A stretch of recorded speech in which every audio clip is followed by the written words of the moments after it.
오늘 말씀 함께 보도록 하겠습니다. 오늘 말씀은 창세기 32장 22절에서 32절까지 말씀입니다. 창세기 32장 22절에서 32절까지 말씀입니다.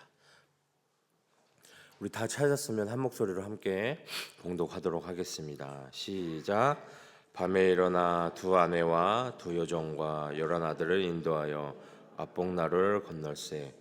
그들을 인도하여 시내를 건너가게 하며 그의 소유도 건너가게 하고 야곱은 홀로 남았더니 어떤 사람이 날이 새도록 야곱과 씨름하다가 자기가 야곱을 이기지 못함을 보고 그가 야곱의 허벅지 관절을 치매 야곱의 허벅지 관절이 그 사람 씨름할 때 어긋났더라. 그가 이르되 날이 새려하니 나로 가게 하라. 야곱이 이르되 당신이 내게 축복하지 아니하면 가게 하지 아니하겠나이다. 그 사람이 그에게 이르되 내 이름이 무엇이냐? 그가 이르되 야곱이니이다. 그가 이르되 네 이름을 다시는 야곱이라 부를 것이 아니요 이스라엘이라고 부를 것이니 이는 내가 하나님과 밑사람들과 겨루어 이겼음이니라. 야곱이 청하여 이르되 당신의 이름을 알려주소서. 그 사람이 이르되 어찌하여 내 이름을 묻느냐 하고 거기서 야곱에게 축복한지라. 그러므로 야곱이 그곳 이름을 브니엘이라 하였으니 그가 이르기를 내가 하나님과 대면하여 보았으나 내 생명이 보존되었다 함이니라. 그가 브니엘을 지날 때에 해가 돋고 그의 허벅다리로 말미암아 절었더라. 그 사람이 야곱의 허벅지 관절에 있는 둔부를 힘줄을 쳤으므로 이스라엘 사람들이 지금까지 허벅지 관절에 있는 둔부의 힘줄을 먹지 아니하더라. 아멘. 우리들이 또 인생을 살아가다 보면 우리가 수많은 사람들 속에 둘러싸여 있으면서도 공동체 안에 있으면서도 우리가 혼자라고 느껴지는 순간이 많이 있습니다. 아무도 정말 내 고민을 대신 줄 수도 없고 그 어떤 조언도 그냥 귀에 들어오지 않고 오직 내가 감당해야 할 그런 현실 앞에 서게 될 때가 있다는 것입니다. 오늘 이 등장하는 야곱이 바로 그러한 절대 고독 안에 있는 밤을 또 지내고 있다는 것이죠. 야곱은 평생 또 쟁취하는 삶을 살았어요.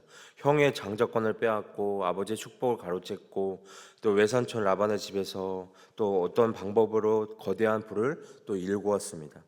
그는 늘 자기 앞길을 스스로 개척해온 에너지 넘치는 사람이었어요. 근데 하지만 지금 그의 앞에는 이 20년 전의 원한을 품고 400명의 군산을 거느린 채 달려오는 형 에서가 있다는 것입니다.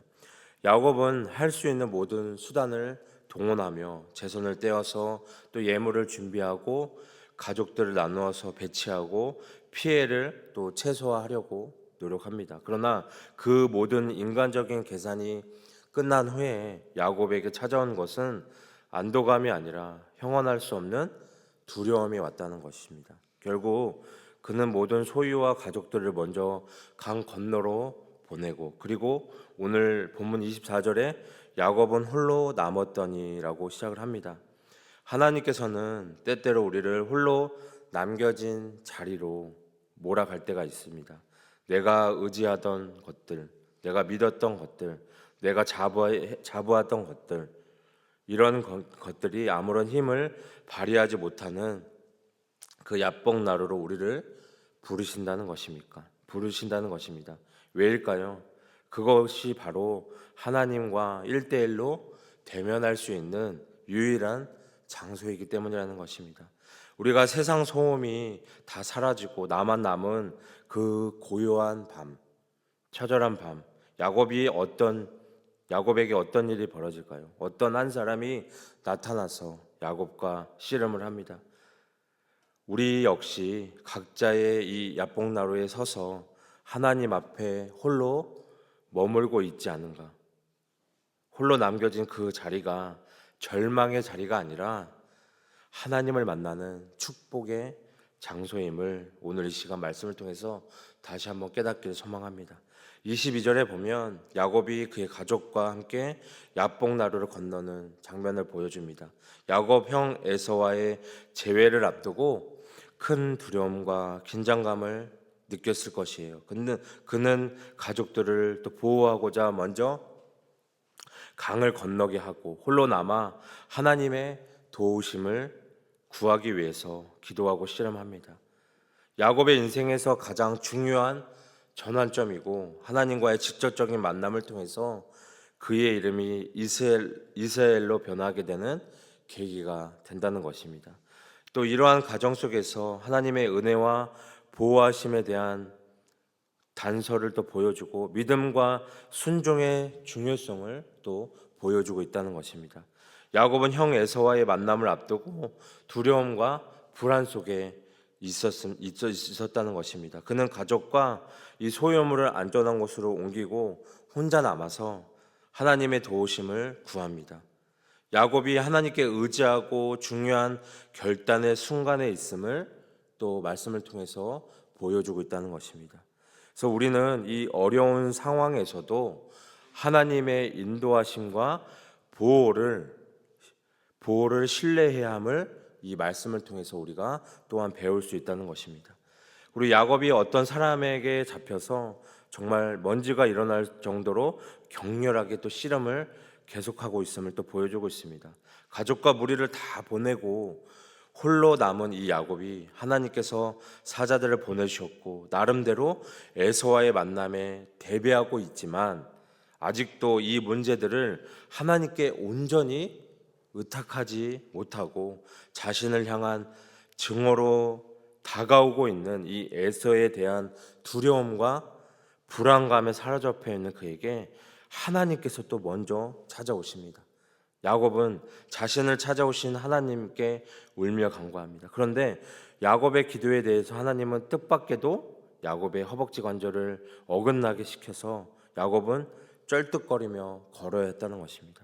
하나님이 이처럼 야곱의 허벅지 관절을 어긋나게 시켰다는 것은 세상적인 욕망에 휩싸여 살았던 이 야곱의 인생관을 완전히 꺾어버렸다는 것이죠. 하나님으로부터 자신의 잘못된 인생관이 무너져버린 그는 이제 오로지 자신이 의지해야 할 분이 바로 하나님 한 분임을 깨닫고 떠나려는 하나님을 또 붙잡고 나아갑니다. 26절에 보면 그가 이르되 날이 새려니 나로 가게 하라. 야곱이 이르되 당신이 내게 축복하지 아니하면 가게 하지 아니하겠나이다. 야곱은 하나님을 붙잡고 가지 못하게 합니다. 허벅지 관절을 맞고는 더욱 간절히 매달리죠. 축복하지 아니하면 보내지 않겠다. 호세아 12장 3, 4절에 보면 울면서 매달렸다 말합니다. 이 허벅지 관절을 맞은 후에 야곱의 자세가 완전히 바뀌었죠. 지금까지는 만약에 하나님이 도와주시지 않으면 도망가고자 했습니다. 그러나 이제는 그 마음 한 마음으로 하나님께 기도합니다. 전에는 교만하게 기도했지만 이제는 또 겸손하게 기도하며 나아갑니다. 이제는 하나님이 떠나고자 하고 야곱이 매달립니다. 이제 야곱은 하나님이 도와주지 않으면 죽음뿐이라는 것입니다. 절대적인 자세로 기도하며 나아갑니다. 하나님이 야곱의 이 허벅지 관절을 치신 이유 바로 이것을 원하였기 때문이라는 것입니다. 야곱의 훌륭한 점은 허벅지 관절을 맞고도 하나님께 매달린 것입니다. 어떠한 사람은 이 허벅지 관절을 맞고 마음에 덧쓴 뿌리가 생긴 사람들이 있다는 것입니다. 내가 잘못했어도 하나님이 어떻게 나를 치신단 말인가? 하나님께 불신과 원망을 갖고 나아가는 사람도 있다는 것입니다. 그러나 하나님이 원하시는 것은 그 허벅지 관절이 어긋났지만 절대적인 자세로 하나님께 매달리라는 것입니다. 야곱이 울면서 축복해 달라고 한 것은 뭘까요? 그는 지금 물질도 얻었고 사랑도 얻었고 명예도 얻었습니다. 그는 우리가 얻기를 바라는 축복은 다 얻었죠. 그러나 그가 갖지 못한 것이 있습니다. 그것은 생명, 하나님에 대한 생명입니다. 하나님 자신, 그 죽음 앞에서는 이런 모든 것이 다 쓸데없다는 것. 그는 마지막으로 영생을 얻기를 원했습니다. 하나님은 야곱에게 복 주시기를 원했다는 것입니다. 어떻게 복을 주셨을까요? 하나님은 야곱을 축복하시기 위해서 이름을 물으셨습니다. 야곱은 자신의 이름이 야곱이라고 얘기를 합니다. 야곱은 다리를 잡은 자, 빼앗은 자, 속이는 자의 이미지가 있죠. 야곱은 이기적인 자였어요. 자신이 강해서 어지간히 힘들어서는 하나님을 의지하지 않은 자였습니다. 이것이 야곱의 죄였다는 것이죠. 죄는 하나님을 의지하지 않고 자신을 의지하는 것입니다. 하나님 중심이 아니라 자기 중심이라는 것입니다. 내가 주인이 되고 왕이 되는 것. 야곱은 이런 죄악으로 에서와 갈등을 했고 라반과도 갈등했습니다. 그는 하나님의 마음을 몰랐고 다른 사람들의 마음을 몰랐다는 것입니다. 사람들이 언제 고통하는지, 하나님이 언제 슬퍼하는지를 몰랐다는 것이죠. 이런 죄의 문제를 해결해야 또 영생의 마음을 얻을 수 있다는 것입니다. 영생이란 하나님을 믿고 하나님을 소유하는 것. 언제든지 하나님을 믿음으로 사는 것입니다. 하나님이 그 안에 살아 계신다는 것이죠. 하나님이 우리의 삶의 주인이 되시는 것입니다. 그러기 위해서는 자신을 의지하는 마음을 회개하고 오로지 하나님만을 의지함으로 살아가야 한다는 것입니다. 하나님은 이 야곱의 이름을 이스라엘로 바꿔주셨어요. 이스라엘은 하나님과 겨루어 이긴 자라는 뜻이죠. 기도의 응답을 받은 자라는 뜻입니다.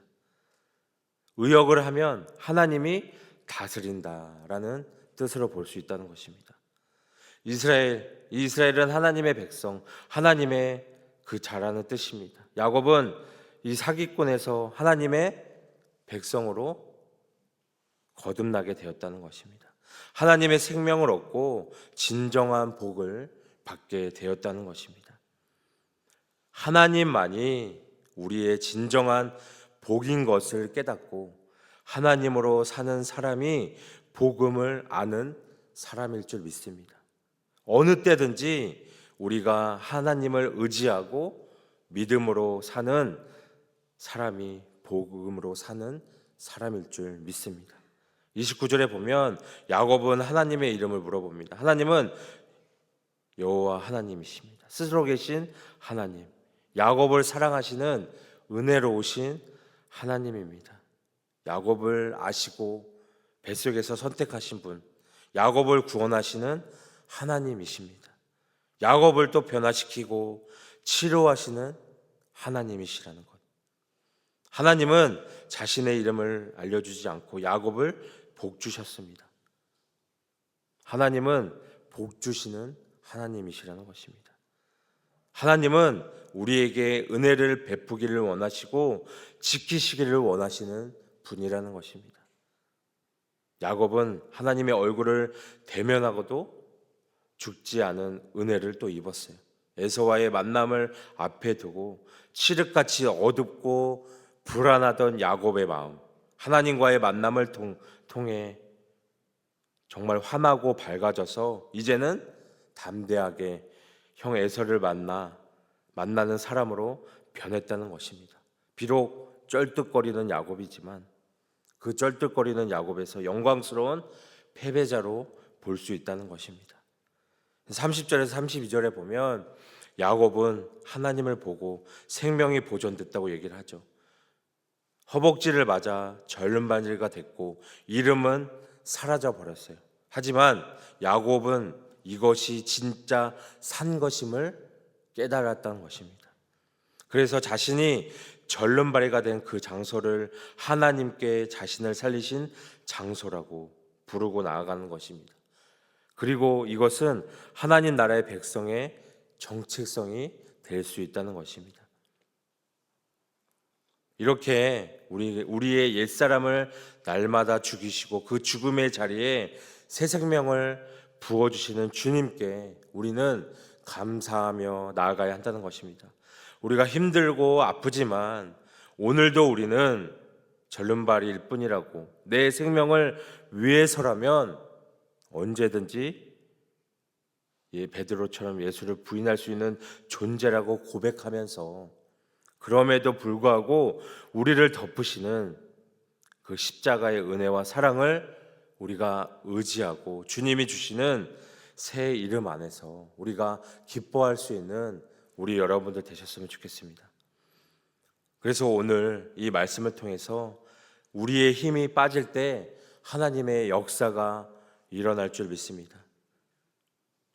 이 본문에 나오는 씨름, 이 야곱이 하나님을 이긴 사건이 아니라 하나님께서 야곱에게 져주신 사건이고, 동시에 야곱의 자아가 하나님 앞에 항복한 사건이라는 것을, 지금 삶의 무게 때문에 힘이 빠져 계실까요?